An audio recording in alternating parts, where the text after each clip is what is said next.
Hello, good morning all. Welcome back to science class. So in the last day we discussed about the starting of the chapter motion and time. So we discussed how can we decide the speed. Speed is equal to total distance covered divided by total time taken. So here what is this time? How can we measure the very small unit of time? Measurement of time, that is very important. Just think about the past condition of the world before the invention of clock and others. So suppose our condition, if you don't have a clock in front of us or in our house, what is the way or method to decide the time? So just ask about this matter to your grandpa or grandma, and you may wonder by hearing their answer, because usually they are using the shadows, they are depending on the shadows, water clock, sunrise, sunset, etc., to decide the time. It is very interesting because most of the activities in our earth or in our universe, they are repeating in a specific interval of time. We studied about the periodic motion or oscillatory motion.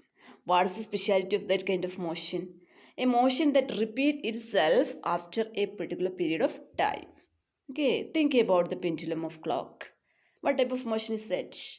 It is repeating, and the time taken for the specific intervals, that is very constant. A regular interval of time they are taking. Sunset and sunrise, that is taking this in between or in a regular interval of time. Okay, so in our activities we are using a special device called a simple pendulum in our lab activities and others also, to measure the very small unit of time. Okay, the movement of this simple pendulum, that is similar to that of the pendulum of a clock. A simple pendulum consists of a small metallic ball or a piece of stone suspended from a rigid stand by a thread. In page number 146, you can see the figure of this simple pendulum. Okay, so on the top we have to use one iron rod or any other kind of stand. From that stand we have to hang freely one suspended ball, a small iron ball or any other particles, stone particles, something else with weight, considerable weight. So usually we are calling this iron ball as the bob of the pendulum. And this is a very best example of oscillatory motion. Just listen to the movement of the simple pendulum. The pendulum is said to have completed one oscillation when its bob starting from its position O. Position O is marked at the center, and from this O it is first moving to A first, then again coming back to O, then to going to B, again coming to O, then again going to A. So the time taken by the pendulum to complete one oscillation means one ball or one bob is coming from O to A, then again to B, again to O. Otherwise you can say from A to B, again B to A. This is what is called one oscillation, and this time is called, the time taken for completing this one oscillation is called a time period.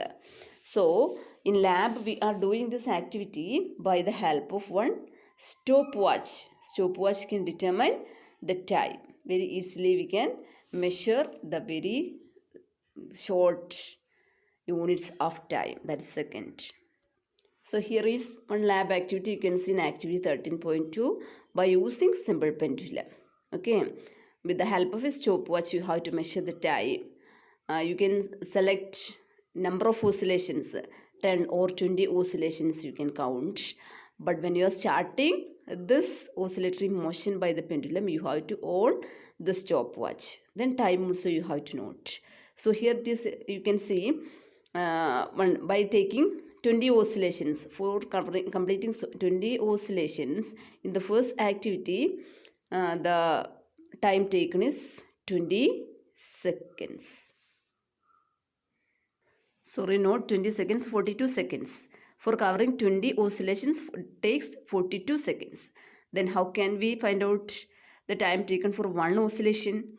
That is very easily we can do 42 divided by 20. So we will get 2.1 seconds. Like that we can repeat the activity by the help of the same pendulum, and we can see that the time taken for all these activities, you can see that the time taken for completing one oscillation is nearly 2.1.